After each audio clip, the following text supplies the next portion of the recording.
I'm joined by Simon Webber. Simon's from Schroder Investment Management. He manages the Global Climate Change Fund as well, which has won prizes. But what happened at Copenhagen, and does it leave us in a very precarious position now?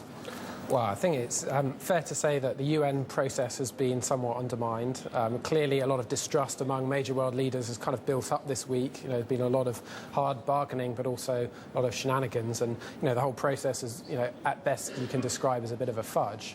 And I think where that leaves us is we have to go back to the commitments that have already been put in place by most major nations. In particular, the next year, the focus will go back to the US, where the Senate is still to kind of discuss climate change and what Obama does to get legislation through the US. You called it a fudge, but is the end, statement of fudge as well?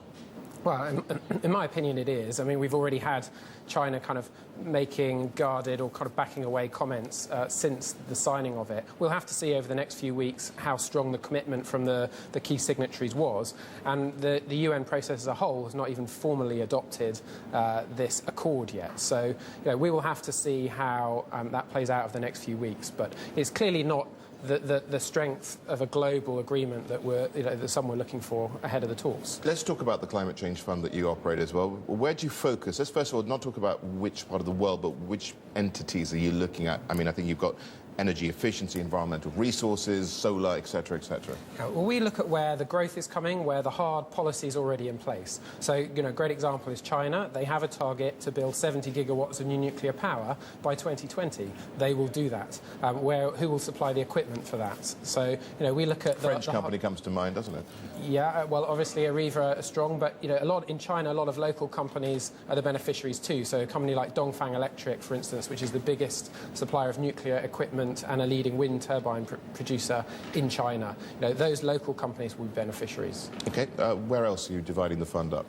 Well, another place where legislation is obviously developing quite quickly is the US. The US has gone big on electric cars, and it's pretty clear now the industry and governments view electric vehicles as a way to clean up the car industry. There have been all kinds of grants given out by the US Department of Energy this year. So battery companies like A123 Systems, SAF, which is a French company we invest in, rechargeable batteries for electric vehicles, and they have already won contracts this year from Ford, Volkswagen, BMW.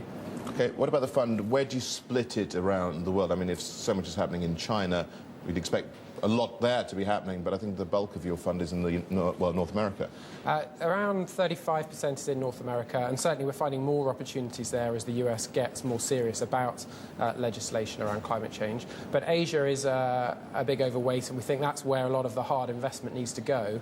And certainly over the last 2 years since we launched the strategy, there are more and more opportunities coming up in Asia to play this theme. Yeah, what about the UK? I think you've got something like 10% of your fund dedicated here. And what are you investing in Britain? Well, actually, our largest single holding is a company called Hanson Transmissions, listed on the London Stock Exchange, which make gearboxes for wind turbines. So there are some good technology companies in the UK, but obviously most of the markets for Hanson are overseas markets. That's where most of the wind installations are going at the moment. The thing is, with climate change at the fore, as it is now, what is the danger that so much is priced into these stocks? Well, I think it depends on your perspective. In the sense of moving to make the kind of emission cuts that the UK is now legally signed up to doing. We have a climate bill that enforces the government to cut emissions 80%. In that context, we're only at the start of a transition towards wind, nuclear, solar power, electric vehicles. All of these things are in their early stages. So in our opinion, the growth is certainly not priced in.